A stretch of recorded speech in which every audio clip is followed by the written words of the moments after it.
small story about the emperor's new clothes. I'm going to tell you about how much he loved the clothes and how much he would want to wear them every time, how because of that his subjects were neglected, and later on how he was deceived by two rogue weavers. And in conclusion, I would tell you what lessons we learned from the story. So there was an emperor a long time ago who loved to wear new clothes every day. In fact, he had a new outfit to wear every occasion.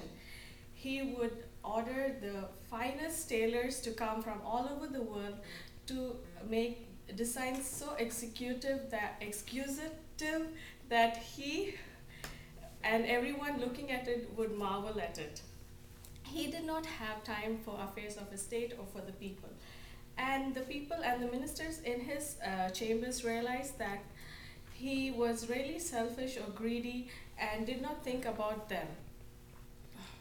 As days went by, there were two rogue tailors who claimed to be weavers came to the court and told to the king that they would make him the most beautiful outfit, the most extraordinary design with different patterns and beautiful colors, that it had the property of invisibility. And those who were fit for office could see it. Only those who were fit for office or who were wise could see this garment. The king thought to himself, "Oh, I must need this garment. At least wearing this or having this, I could know who is wise and who is foolish in my kingdom. I must immediately have this garment," he thought to himself. He ordered his ministers to give these tailors large sums of money and threads of fine gold and silver to start making this garment immediately.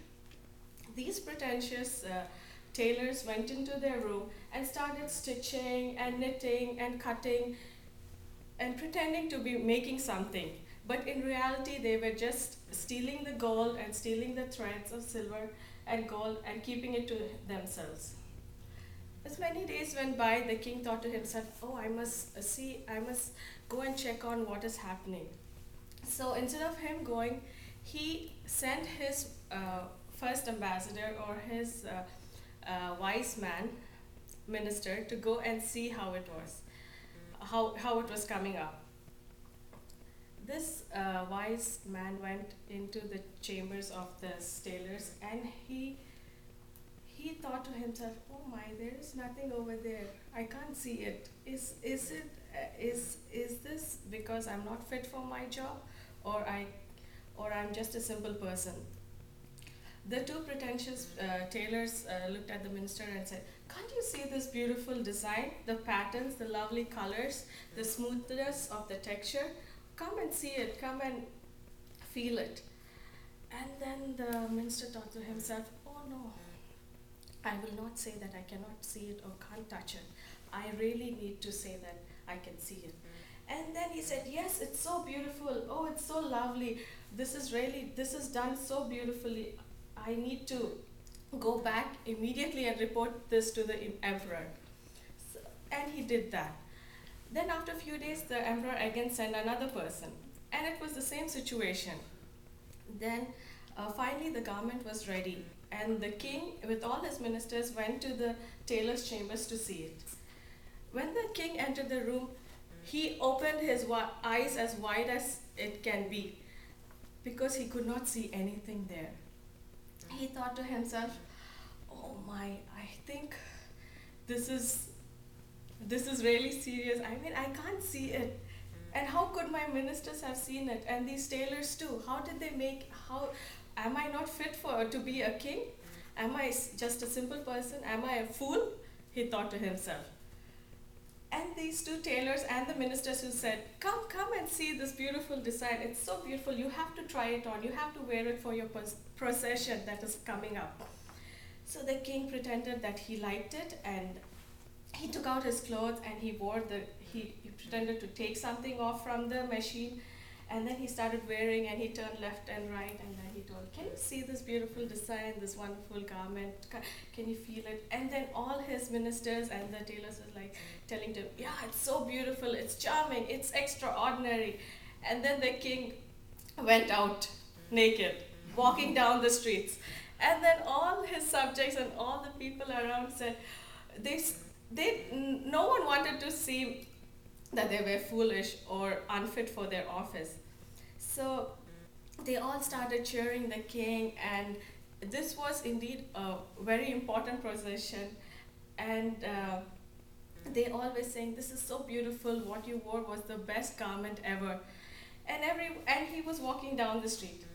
Among the crowd was a small kid who was innocent and ignorant of what was going on. And he cried out, but the emperor is not wearing anything. And the father said, just don't listen to him, he's just a small innocent kid. Because the father was afraid of what the emperor would do. But then slowly there were whispers among the crowd. Yes, he's actually not wearing anything. Yes, he's not actually wearing anything. And then everyone realized, like, he's actually not wearing anything. And the king knew it. Because all along, he just didn't want to show that, he was not fit for what he was, for his position, or he was foolish.